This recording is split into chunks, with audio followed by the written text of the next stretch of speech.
सना खान और मौलाना तारिक जमील का आपस में क्या रिश्ता, मुफ्ती अनस का रिश्ता कैसे अदाकारा तक पहुंचा।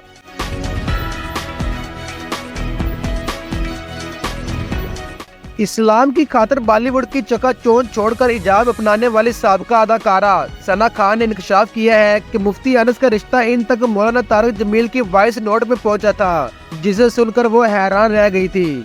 सना खान हाल ही में रुबीना दलीक के पॉडकास्ट में शरीक हुई थी, जिस दौरान इन्होंने अपनी जाती जिंदगी समेत मुफ्ती अनस से शादी और अज़दवाजी ताल्लुक पर भी बात की थी।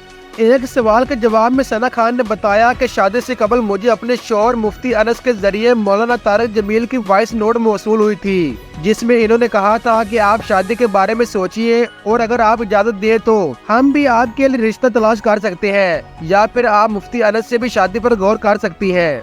सना खान के मुताबिक मुफ्ती अनस ने शादी के लिए इन्हें बराह रास्त खुद इसलिए नहीं कहा था कि मैं इन्हें गलत ना समझ बैठूं, लेकिन जब मौलाना तारिक जमील का पैगाम सुना तो मुफ्ती अनस से कहा आप पागल हो गए हैं, आप कहाँ मैं कहाँ। सना खान का कहना था कि मुफ्ती अनस मुझसे 7 साल छोटे हैं, इसलिए मैंने इन्हें बताया कि तुम मुझसे छोटे हो, तो इनका कहना था कि ये सुन्नत रसूल है। हमारे प्यारे नबी पाक ने भी हजरत खदीजा से शादी की थी, जो इनसे 15 साल बड़ी थी।